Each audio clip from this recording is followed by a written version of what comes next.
45 নং ভেৰগাঁও সমষ্টিৰ পৰা মই যেহেতু মই মোৰ হাইকমাণ্ডে প্ৰাৰ্থীটো দিছে মই গ্ৰহণ কৰিছোঁ মোৰ হাইকমাণ্ড শ্ৰীযুত গৌৰৱ গগৈলৈ মোৰ ধন্যবাদ এইটো আমাৰ আখৰে পালন হ'ব আমি এতিয়া চৰকাৰ গঠন কৰিবলৈ গৈ আছোঁ গতিকে আপোনালোকে নিশ্চিন্ত মনত থাকক ভেৰগাঁওটোতো জিকাটোতো কংগ্ৰেছে 6 মাহৰ আগতেই প্ৰস্তুতি কৰি দিছে ভেৰগাঁও আৰামছে ওলাই যাব কিন্তু অলপমান আমাৰ যিহেতু এলায়েন্স পাৰ্টিটো আলোচনাও আছে কিন্তু আমাৰ ভেৰগাঁৱৰ আমাৰ যিখিনি কৰ্মকৰ্তা আছে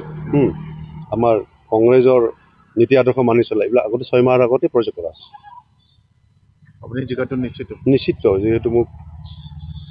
হাইকমাণ্ডে টিকেট দিছে মই সেই হাইকমাণ্ডৰ টিকেটটোক মোক সন্মান দিব লাগিব আৰু টিকেটটো যাহাতে দিল্লীৰ পৰা নাহে দিল্লী দিছপুৰৰ পৰা নাহে মানুহ প্ৰজেক্ট কৰিহে দিয়ে টিকেটটোতো বহুতেই বিচাৰিব 1ৰ পৰা 100লৈকে তাৰপিছত এজনেহে পাব নহয় জানো গতিকে নিশ্চিতভাৱে আছোঁ আমাৰ কংগ্ৰেছ সৈনিক লাগি আছে দিনে ৰাতিয়ে মই যিখিনি পাৰোঁ ছাৰ্ভিচ দি আছোঁ ভেৰগাঁৱৰ মই যিহেতু কংগ্ৰেছ কেণ্ডিডেট গতিকে মইতো শুই থাকিলে নহ'ব মইতো লাগি আছোঁ বাকী পাৰ্টিৰ কথা মই একো নকওঁ মই দেখি আছোঁ বাকী পাৰ্টি UPPL হওক BPF হওক সিহঁত দেখি আছে কোনে লুচুৱাইছে চবেই জানে সেইটো লোককহে ক'ব সিহঁতে নিজৰ পিঠিৰ মহিলাটো দেখা পোৱা নাই আমাৰ কংগ্ৰেছৰ পিঠিটো কয় আমাৰ কংগ্ৰেছক মিয়া দল বুলি কয় মিয়া দল বুলি কয় আমাক যিহেতু ভোট লৈ কাৰ অক্সিজেন লৈ যায় এইটো বদৰুদ্দিনৰ অক্সিজেন লৈ জীয়াই আছে নামতে মিয়া দল বুলি কয় কংগ্ৰেছে মিয়া দল যদি আমি 70 বছৰ বনাই থৈ যোৱা সম্পত্তি আজি এফালৰ পৰা বিক্ৰী কৰি গৈ আছে প্ৰতিনিধিত্বটো মইতো ভবা নাই মই দেখাই নাই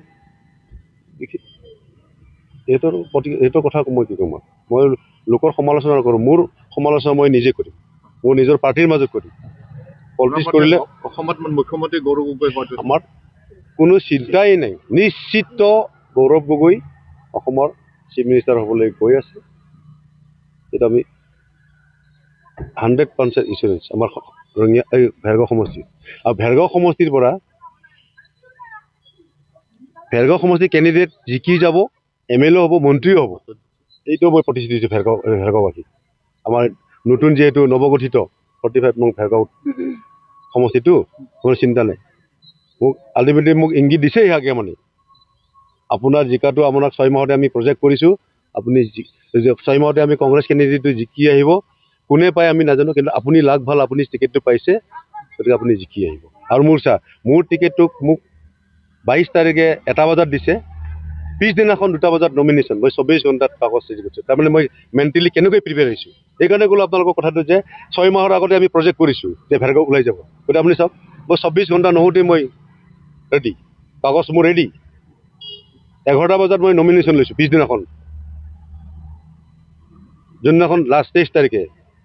তাৰমানে মোৰ টাইমটো গুৱাহাটীৰ পৰা আহি পাওঁতে দেৰি হৈ গ'ল এইফালে বন্ধ হৈ গ'ল এতিয়া আপুনি মানে কাৰ্যালয়বিলাক ঠায়ে ঠায়ে আমাৰ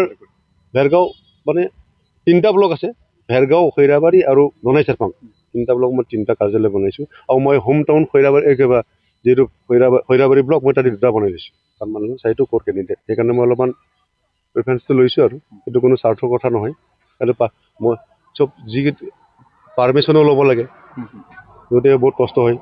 এনেকুৱা মানুহ যেনে খাজনা ৰচিদ লাগে NOC দিব লাগে কিছুমান টান পায় সেইকাৰণে আমি মেইন 3টা ব্লকত 3টা অফিচ বনাই দিছোঁ